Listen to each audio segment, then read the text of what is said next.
Tammy. What's going on, everybody? What's up? What's up? How's everybody doing on this Tuesday afternoon? Well, evening. I'm sorry. Night, rather. It's not even even, it's night. Well, I just want to rep for my cycling crew, sweat check lady riders, and Jen had this done for breast cancer, and Kimmy cut it up for me, so it's like cut and dope, and the sleeve kind of hangs. So, hi everybody. And I am representing breast cancer. I guess I got to stand up a little bit. I Hey, have let your faith be bigger than your fear. Okay. So let's just talk about it. So this is our episode 32. We like to thank y'all for tuning in. Season two for us. Thank you for staying with us, guys, for this long and coming on here just to say hi. Hi, Jenny. Thanks for coming on. We appreciate you. hi Jenny. Thanks for introducing us to Samad. Thank you, thank you, thank you. And we just like to say, well, so Tammy, how was your week so far? My week was quite busy, so busy that my house looks like a monsoon rolled through it. Y'all know I'll get noise, so just work with me. Fast and the Furious comes down my street all the time. So I hung out. I did my first 6 miles with my bike crew this weekend. Jenny, after her injury of breaking her knee, she was out there, so that was really good. We went to Warnaco Park, and I want to say it was Roselle Linden up that way, and we did 6 miles around the park, and it was the those hills that hill that had me burning. So I know when I get in the gym, I got to get on that bike because it's a different thing from CrossFit, right? So other than that, I was cool. We went out Saturday night. We did a lot of stuff. I told Jenny I was at my people threshold for the month, but not so much because my earrings are too big. I get to see Tasha and the baby this weekend, so I'm excited about that because I'm gonna steal Samara and she's gonna be in my room for the whole weekend. Oh gosh. She won't see her parents at all. She looks like a little chocolate doll baby. Natasha, Oh. how was your week? So for the weekend, of course, I had a busy weekend. I Mm-hmm. had a sad moment and then a happy moment. I actually had to go to one of my good friends' funeral, who passed away from cancer, actually, colon cancer. Um, very dear to my heart. So I really don't want to talk about it anymore because I get emotional. But at a young age, she wasn't even 40 yet. So just want to let you guys know, make sure you get your colon checked or be your advocate for yourself. And then the same day I went to a wedding. One of my good friends, Anthea Cox. So Woo! congratulations, Anthea. Congratulations, Actually, Cynthia. Mrs. Scruggs is her name. She married Curtis. So that was a beautiful wedding. A wedding and a Um, funeral. yes. In the same day, I was busy. Went to set up for the service, then went to the wedding and helped a little bit there. So I was running back and forth. And actually, that was in two different states. Oh wow! One North Carolina, one Virginia, right? Yes. So, and then after that, of course, Sunday we got back kind of relaxing, watch football and kind of get ready for the week. Busy week at work, of course, a lot of research and, nothing but data, a lot of data. Data. COVID data for all kinds of data. All COVID, falls, restraints, you name it. Okay. Anything that has to do with performance improvement for the VA hospital, I'm your girl. Okay. But anyway, so we're talking about episode 32 is prostate cancer, right? So we Mm-hmm. have a few things here. And Tammy, if you can click on the comments and display them while I talk about the prostate, that would be great. I appreciate your help. It's only Jenny. No, don't say it like that. Jenny, I'm gonna get her for that. Yes. All Uh, right. she, So she said I did so it first. So thank you, Jen. see, Jen, see how she just throw that at you like that? It's only Jenny. So, guys, for prostate cancer, right? There's more than 3.1 million men that are living with prostate cancer in the U.S. It's There are risk factors and appropriate actions you should take as far as your age, race, and family history. The best thing to do, of course, is screening. There may be no signs or symptoms during the early stage, but just make sure you do your prostate checks. Prostate cancer is the second leading cause of cancer deaths in men. Okay, let me just show y'all a little blip that we have here. This is some facts and figures of from 2020 and 2021. So there's an estimate, as you can tell, of new cases which have been on the rise from 20 to 21, and the estimate of deaths that has been on the rise. And then men that's being diagnosed like 2.7 minutes, now they're being diagnosed at 2 minutes, which is a Mm. great, because early detection is the best. And then men will die from the disease every 16, now 15 minutes. That's pretty Wow. large. That's a pretty Wow, that large is a number lot. right there. So we want to get that down, of course. And all this information we get was off of Zero, the end of prostate cancer. So I like to give them a shout out and thank you for displaying this information. If you go to zerocancer.org, you can get more information there about it. Okay. Um, let's go here. Touch it. I was trying to get my earring change in between them. See, she just have, outbursts every now and then. So excuse her. Excuse her, everybody. Sorry, God. She's not right in the head sometimes. Yeah, And it's well, only Tuesday. I mean, really. But in the meantime, guys, we have a special guest. And Tammy, do you want to tell them a little bit about Samad? I'll let him introduce himself because I met him through, well, he was referred to me by Jenny, and I thank you, Jenny, again. And Samad is in the cycling world with us. I have yet to kind of go out on a big multi crew ride, but we'll bring him in and we'll let him introduce himself. I know that he's an entrepreneur, he's a husband, he's a dad, and He's a survivor. he's a survivor. Right, right. So we'll let Samad introduce himself. All right. Well, let's welcome Samad in. Hi, Hello. Samad. Hi, Thank you for Hello. How you Samad. coming. ladies doing this evening? Good. Good. How are you? Welcome. Good. Welcome. Thank you Mhm. for accepting our invitation and joining us here at Fine and Tailored. Absolutely. Need to get this information out there to anybody. Absolutely. So, Ahmad, tell us a little bit about yourself. Samad, Tasha. Um, Oh, Samad. What did I call you? Ahmad, you just making Ahmad. up names out of the I blue. just took the S out. Ahmad. I didn't know this. I'm used to it. It's okay. Oh, see? Okay. Yeah, I'm 57 years old. Uh, I'm avid cyclist, husband, uh, father, and Mhm. again, well, all I do really is cycle.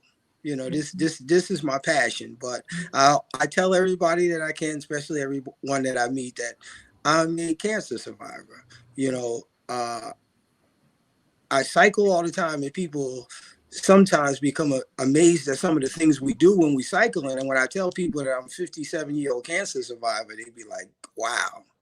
You know, and I like to tell everybody my experience with having to go through cancer, prostate cancer, because it's really something devastating. And I love to see the numbers that you put up, that you guys put up. My doctor told me when I was diagnosed that we couldn't even imagine the amount of Black men over the age of 60 who die from other things and never knowing they even had prostate cancer. That's how Wow. prevalent it is in Wow. our community. And Mhm. it's something that a lot of elderly Black guys, we just don't go to the doctor, you know, and it's something that we really need to be better at doing. I was blessed because I'm a stickler about health. So I always go to the doctor. Okay, so Ahmad, just speaking about that, can you tell us how or up to the part when you got diagnosed for prostate cancer, how did this occur? Were you at the doctor's? Did you feel something? You know, Well, it was a process with me, and most of the men who I've spoken with that had prostate cancer went through the same thing. I was about, I guess maybe 46, 47 years old when I started sleeping during the night. I couldn't sleep. I have to get up 3, sometimes 4 times in the night to go to the bathroom. Wow. And again, this is prevalent when you get older. So that was Mhm. my first It case. definitely is. Right? I went to the doctor and they said I had an enlarged prostate. So I got treated for that for several years. Uh, and the medication I was on helped me with not having to get up and go to the bathroom. So I kind of like put it to the back burner. But I went for a physical I was around 50 years old. I went for my yearly physical, and I had microscopic blood in my urine. And they checked me out. Everything was fine. And back in them days, you used to have to get the digital inspection, which is kind of excruciating for men. Uh, and they monitored me for a while, but for some reason, every time I would, give a urine specimen, I had microscopic blood in my urine. So the doctor said, "We need to find out what this is about." I had attributed it to cycling, so I didn't really worry about it because it is common among men who cycle a lot that happens. You get a little soreness down there. But I got a colonoscopy. I got the cystoscopy, which actually I'm having one Thursday also. And my PSA, I had a PSA test done, and my PSA level came back high. So once they did the PSA, they said, "Well, your levels are high. We need to do a biopsy." So they did a biopsy, and lo and behold, I was diagnosed with prostate cancer. Okay, okay. So were you at the doctor's by yourself at that time? All by myself. Okay. Really had no worries. Me personally didn't have any worries. I'm think I'm still young now and healthy. And I Right. went to the doctor for after the biopsy alone by myself. And I remember like it was yesterday. The doctor come in the room, says, "Got bad news for you. You have prostate cancer," just like that. And I was numb for a while, and it Right. still didn't bother me actually until I was driving home. And I got really emotional about it because, like I said, I don't have a family history of cancer at all. I have a sister. I call her my twin sister because we're 10 months apart. She had went through breast cancer a few years earlier. So me and her were the only ones in our immediate family, our distant family that had cancer at all. So it was really a shock for me. Wow. Okay, so Jenny, you have a question here. What is a PSA? It's actually a lab draw that you get done as a male to see what the levels are, and it has to do with the prostate. It's a antibody that's in there that they can detect it and see if it's too high. So if your PSA is too high, then they have to do more testing, which could be like the exam as well as doing a biopsy. And by the way, I just want to put out there a disclosure. I am not a doctor. I'm a nurse. I'm not trying to diagnose you.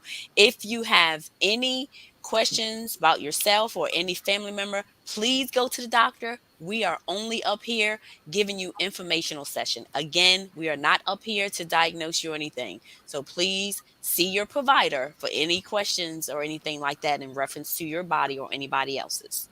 Thank you. Yeah, and that's the key again with us men going to the doctor. My wife, my two daughters, they go to the doctor. It's just something that I've always tried to stay up on. I'm a former athlete, and I've always tried to take care of myself. So as soon as I think something is wrong, I'll usually go to the doctor. But most men, we it's just something we just don't want to do, and especially when you get around 50, it's like they got to stick their finger up my what? Most men doesn't want that to happen. Fortunately, 6 years after I had prostate cancer, a lot of the methods that they do are so much different and better. Even the treatment for prostate cancer has advanced so much just in the 6 years since I had it. It's incredible. And that was good. I heard when you and Tasha were talking a little bit earlier, you did say like you don't have to go and have that procedure because I think that's what shut most men down. Like, oh no, you're gonna test my manhood, right? Yeah, So they have blood tests now. They have a few different tests, I believe, now to test you for prostate cancer, other than just colonoscopy. And there are others also, but that's not something that men should be afraid of, especially if it's something that had I gotten the finger in the rectum 2 years ago, I may still be living. That's Right. what's more important. So Right.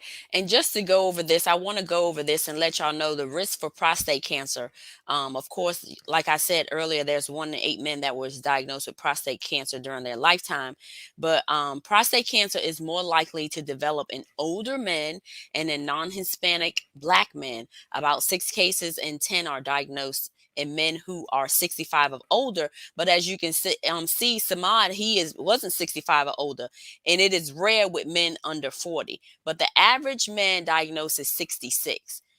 But of course, those are statistics that they have because the majority of the people are over that age. But again, it can happen to you at an early age. So don't just think because I'm a certain age it can't happen to me, because it can. Just do your I diligence tell and get I checked. tell the guys that I talk to, it's not about if you're going to get it, it's when you're going to give it and get in. And I'm a firm believer that something happened, and I don't want to be the Tuskegee, conspiracy theorist, but Right. I think something happened to us men in the 50s and 60s where we were getting vaccinated and tested, and I really believe this in my heart. That's why most of us still had that mark on our arm from when we was getting stuck in the arm when we were little kids.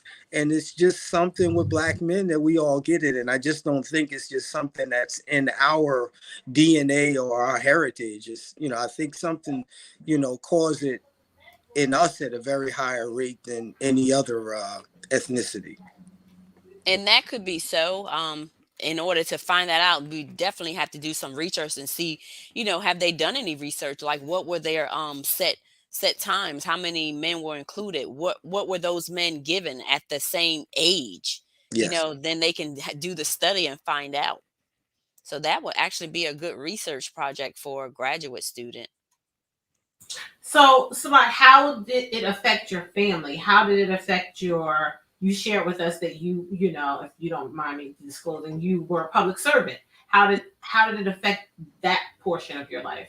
Everyone in my family, I'm kind of like, for my family, I'm that guy. I'm the glue. I'm not the oldest. I have a few brothers that are older than me, but I'm the focal point. I keep everybody in touch with everybody. I make sure all my nieces, nephews, great nieces and nephews, everybody. So when they found out that I had cancer, it was really a big thing. And I can say that I had such great family support, and I spoke about it a little bit. This is very important because prior to my wife is a breast cancer survivor, and prior to her having it, my sister had it. And all I remember was calling my sister, checking on her. You okay? How's things? You good? That was it. And I didn't realize how serious it was until I had to actually physically deal with it with my wife. So for me, it wasn't too bad because I think I was diagnosed, say, in February. I had my prostate removed uh, by June. So it was a quick process for me. I didn't do the radiation or any of that stuff, which is probably my biggest regret. And I tell people, if you have prostate cancer, do your own research. I was petrified. Right. So I told them to take it out. Take it out. Subsequent to that, after I had my prostate removed, maybe 2 months later, I went to a doctor. I had the flu. And the doctor who was in my network looked at my charts and he asked me, he said, can I ask you a question, Mr. Abdel? He said, why did you let them take your prostate out? And I looked at him like, what are you talking about? He says, I'm looking at your numbers. Yes, you had it, but it's one of the slowest growing cancers that exists. He said, you're a young man. He said, why would you let them, this is something that and one of the methods of treatment was to just monitor it time. But he said, this is something that I could have dealt with for probably 10 or 15 years before I had to even get aggressive with any radiation. And I kind of blew that off. At that particular time, my personal physician retired and I got a new physician, and she told me the same thing. So since then, they have CyberKnife. They have so many better treatments for prostate cancer now than they did 6 years ago. And I'm blessed that I'm practically 100% recovered, especially in the sexual area. And I say that because that's what most men are scared of. If I lose my prostate, I'm not going to be able to have. And that's where I was going next, because I'm like, most men are like, And I was gonna say, how did that work out for you? Like it was fine. It was a while. It was a while. You know, you're talking about somebody who's been sexually active most of their teen. You know, since they were a teen, you just can't. Nothing's happening down there for 3, 4, 5 months. You know, and in some cases, again, I know men who don't ever recover, and that was my biggest concern. And of course, your wife going to tell you, "Oh, that ain't a big issue." That's your manhood, right? No, you go ahead and get it out. And I thank my Lord that I'm 6 years later, I'm maybe 90-95% recovered, and I don't have any problems in that area. But that is the main reason why guys don't do it. I know someone my age, and he had the surgery 2 years before I did, and he has problems. Yeah. He hasn't recovered yet in that. Now let me ask you this: do you think that once you're diagnosed and then you go into recovery, and this is particularly for our people, because people like to think I can eat and still do some of the things. Like how did you change your diet after being diagnosed? Again, because I'm pretty good with that. I've always been good with my eating and stuff. So my weight, my blood pressure, I didn't have any other underlying ailments at all. So that wasn't a factor that I considered, but the doctors did tell me that there's certain things that you shouldn't eat. There's certain things that you shouldn't do. And again, I just think that I was blessed to be able to heal naturally on its own without anything else. Because once they take it out, it's really a wrap. There's nothing else you have to be concerned with. I really didn't ask all the questions all over again. So from a sexual standpoint, I was like a 12-year-old. My body had to learn itself all over again. And again, not to gross anyone. I know this is an adult show, but once you remove your prostate, you can't ejaculate. The prostate is where the pressure builds up, and then when you climax, you're able to ejaculate. You can't do that anymore. You can still, to make it clear to any of the brothers who's listening, you can still have an orgasm. That don't change, but you're never gonna ejaculate again. Wow. So they didn't tell me that. There's actually people that had penile implants after their prostate cancer and prostate removed. Yes. And it's and the medical term for not being able to function that way is erectile dysfunction. Okay. So some people are not able to erect anymore. So I mean that's point blank. But like you were saying about you wish that you would have learned more about it. That's the thing. When you find out about something, get a second opinion, because of course you're high levels, you're upset, you go through all these emotions, and then you just, sometimes make irrational decisions or irrational decisions, because you may say, take it out. Like you said, take it out. But who's to say if you didn't take it out that later on in life, it could affect you.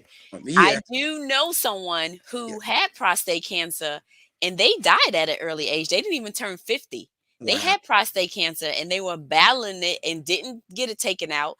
And then it popped up again and they went for treatment and they didn't make it. Well, see, so that's the kind of thing that the cancer cell can replicate so fast. And see, that's what it was with me. You have to consider a lot of factors. How old are you? Yep. How healthy are you? There are a lot of things. And again, considering my situation at the time, had I considered those basic factors, I can tell you that I would never have gotten my prostate removed at that time, at that particular time. They said my levels were so low that some cancer specialists didn't even consider it cancer. But because some did, it was like, no, cancer is cancer to me. And again, not having the knowledge and not doing the research on my own, I was like, nope, I want it gone. Right. That was my decision. And I really do regret it. And that also may be a cultural genocide, right? So if we can do this to Black men, then we don't have any Black babies, even with women, right? Because women have hysterectomies, and it's proven that they have told Black women to remove everything. Yes. Right, and it wasn't quite necessary, and I know that because someone personal I know that happened to her, and she was 36, and she said, I didn't have to do that at 36. Yes. And then that affects your body, because when a woman has a menses every month, it restores vitamin D in her bones. So now you're if you're not taking the proper supplements, you can now have osteoporosis. So I think they do this stuff to us, and it's important, as Tasha say, that we always get second and third opinions. And if you're not advocating for yourself, nobody will, right? I didn't get any second opinions. I was like, nope, I want it gone. And again, I regret that. That is my biggest regret probably in my life to this day, that, I just, I mean, I didn't have any more. Was never interested in having any more children at that time. I was done. 30, 37, 36, 30, 28, and 21. So I need more children. You were good, right? You had contributed to society, right? Yeah. 4 children. Wow. 4 children. Okay. Yeah. And that's something to think about. Right. But I'm always a firm believer that God allows us to go through things so that we can be a testimony to others. Absolutely. Right. So even though it happened to you, it could have happened at a younger age where you were not able to have children. It happened at a place where you were kind of midway life, but your story can propel thought in someone else's mind, or it can educate the next young man or older man for what they could possibly do. But I never knew that was one of the slowest growing cancer. So this is all information to me. And when I hear what depends on the level. It depends on the level. Yeah, it depends on the level. That's not the slowest. At stage 1, it's extremely slow. If you detect it at that's what he means, stage 1. Right. Okay. Stage 2 is a little bit more aggressive. And then 3, and then 4. 3, and then so yeah. I mean, let me clarify that. Once you stage 1, you can kind of like monitor. And I think the process was called wait and see, something to that effect. And that would have probably been the best option for me. Okay. My spot that they detected on my prostate was inside or closer to the middle. So at that point, it was not a chance that I had to be worried about it spreading to my bladder or anything. So it was definitely something that, but again, I didn't find this out again until after. And I'm blaming it on myself, not the doctors. I think, it's about money. And I think that surgeon wanted to let's get that thing out of you, And if you're a public servant, you had good insurance. So, and that's another thing. Depending on where you are from a medical standpoint, insurance, they won't even touch you if you don't have insurance. I was telling them last week how a friend of mine had stage 4 breast cancer. They wouldn't touch her, would not touch, to the point where her breast rotted off. And the day she received medical coverage from the government, I always get those two mixed up. She started bleeding profusely, and she passed out. So if you have insurance, they'll take care of you. Yeah, they were right. They said, let's get that thing out of you. What do you think? Right. All for it. Yeah, I don't want no cancer inside me. But somebody, I think that would be normal. Anyone who would be died, because the first thing, like our guest last week, the first thing you hear about cancer, immediately you think death.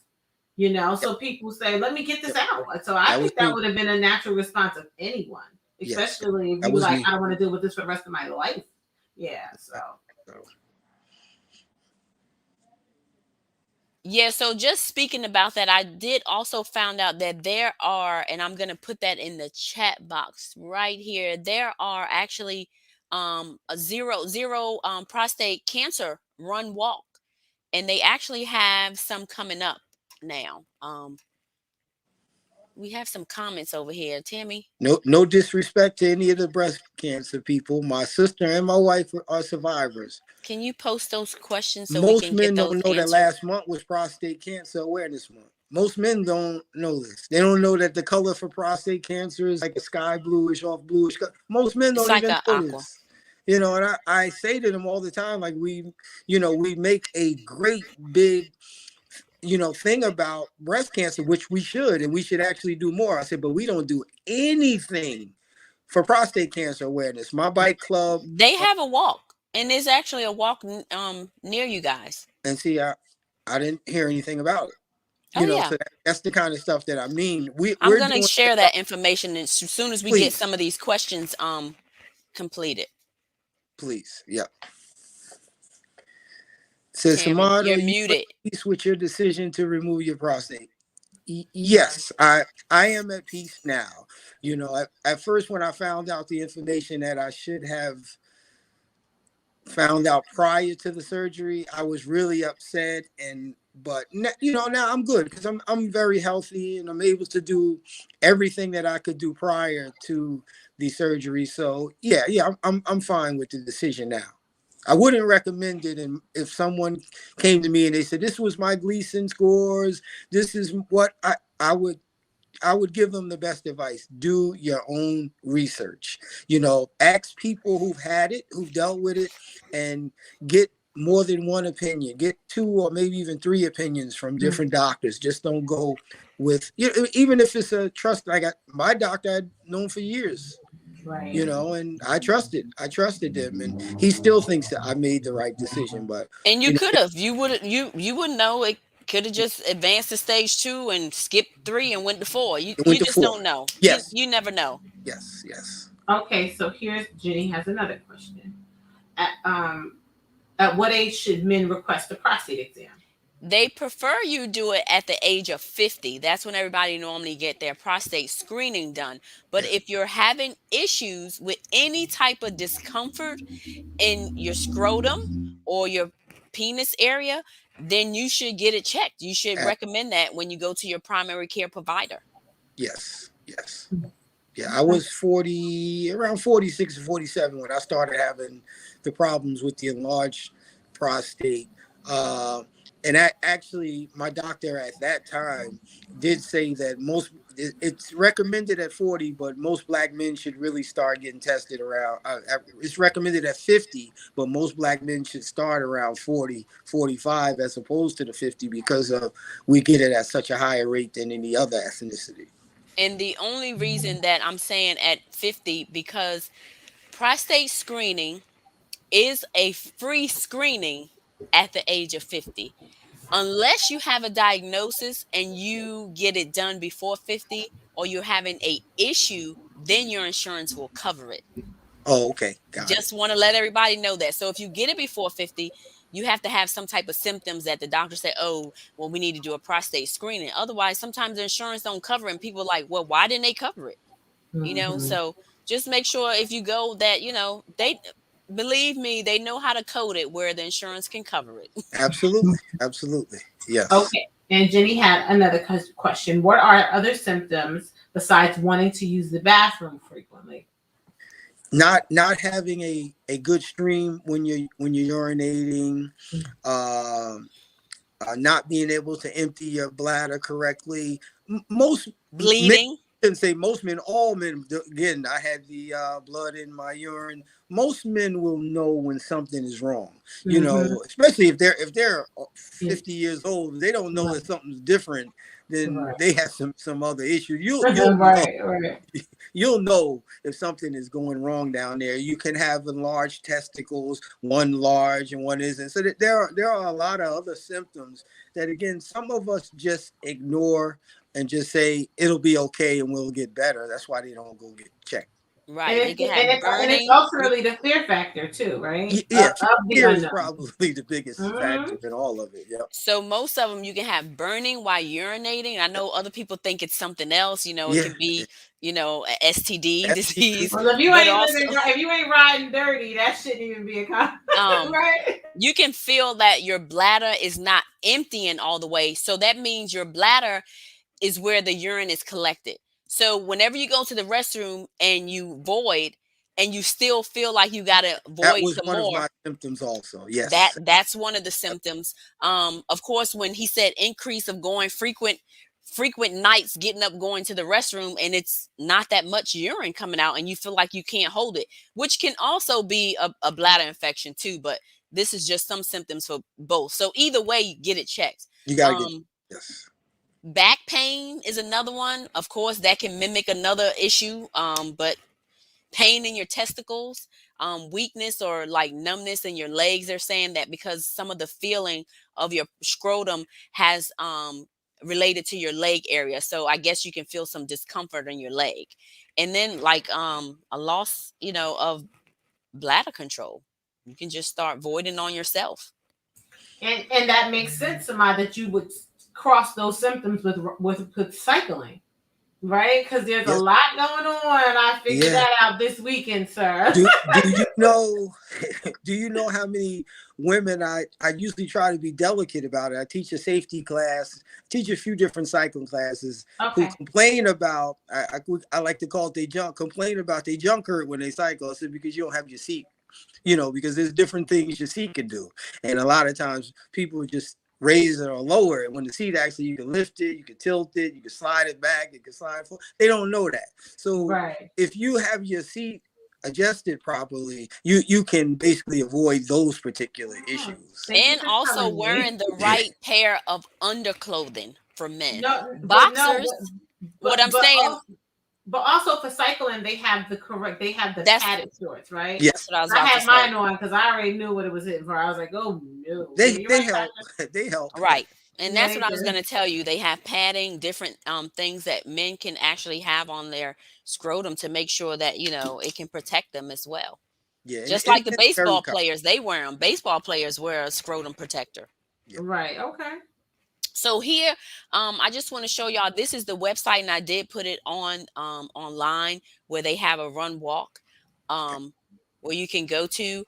And then let me go to, if you go to that website, and I'm going to try to go to it as soon as I can get to it and show you how to navigate on that website. Where is it here?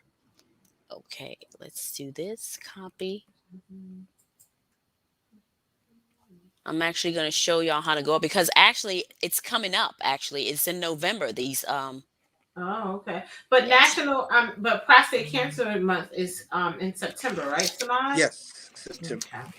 But unfortunately, when something is dealing with men, you guys unfortunately always get the lower end of the stick. So I think that's important too, Samad. Maybe you can even pilot your own ride during September. We're definitely, we met about that in our next September, our bike club. We're going to do a lot of stuff in regards to prostate cancer. We're going to try to highlight. And you always have us as allies to use this as a platform. So if you say, "Hey, look, ladies, I need to," because once you come on, for us, it's like your family. So if you say, "Tammy and Tasha, I need to come on and just do a blurb," then that's what you do. Or you send me something, and I'll post it on all of my pages. We'll do, definitely. Yeah. So as you can see, you can register here to actually start the class. Start the registration to do the walk. But then let me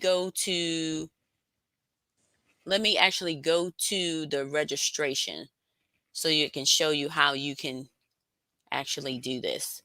Let's go here. So when you go to the screen, can you guys see it? Yes. Okay. You just type in your zip code. For instance, I typed in my zip code here in Durham, and they tell me there's a walk coming up November 6th in Greensboro and Charlotte, November 20th. And I'm Samad, because I still want to call you Ahmed. Okay. What is your zip code? 07203. 07. 07203. Oh. 203. 07203. Okay.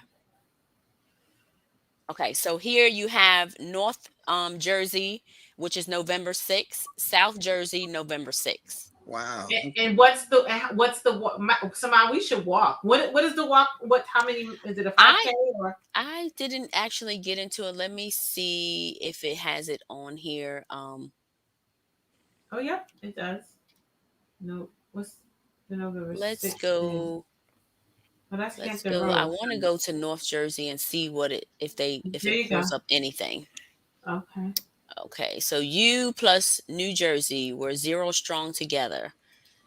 I don't see how. I guess when you register, they probably will let you know. It probably. Oh, here we go. Let's see some details. I don't see anything on here as far as they do got COVID. They do got COVID pandemic stuff coming up. So it says, and right now I see it says due to pandemic, North Jersey has moved to a virtual event. Oh, okay. Okay. So they moved to a virtual event. Um, Wait, this is. and they have fundraisers too, where you can get shirts actually, Oh, Go back t-shirts. up, Tosh. Go back up. It said I was wanted to read what it said. It says You um, register. the event will now be held through the Change Running app. Okay. Okay.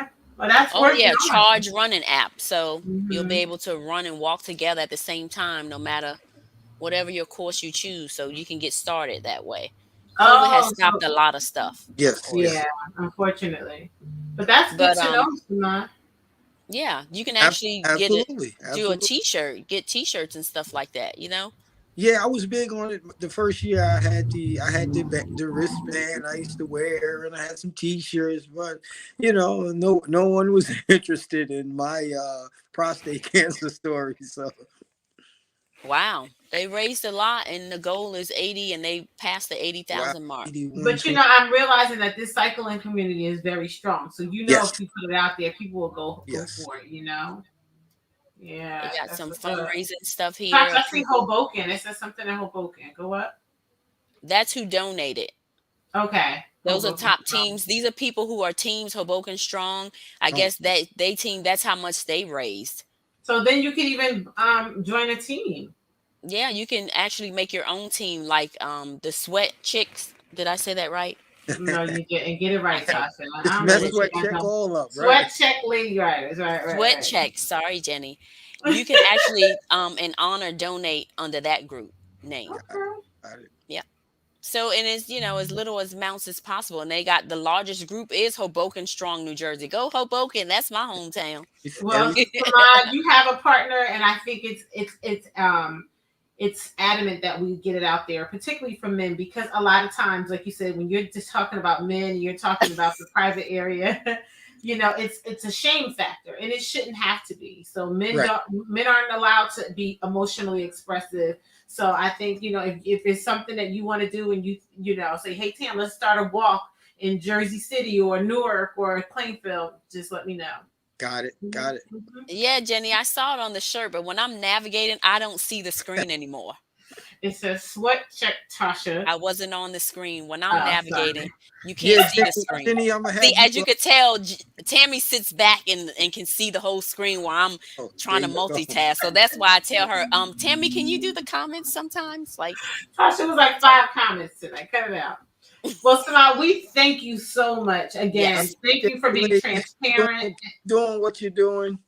We Yeah, try. We try. and I'll be reaching out to you. I'm gonna get with Jenny, and hopefully I can we can Yeah, set up let's go. walks and do some other things. So yeah, Yep. So let's so make it happen. But you yes, do. Thank you guys. but Yeah, no, thank you because you were transparent, and I know for men that's not a very easy thing to do, right? So it was difficult, but we got to get this stuff out there. So, yep, we do. Inform. yeah. That's right. So everybody, that concludes our night. But we like to just thank Samar. I still want to call you Amar. But she acting like she's slow.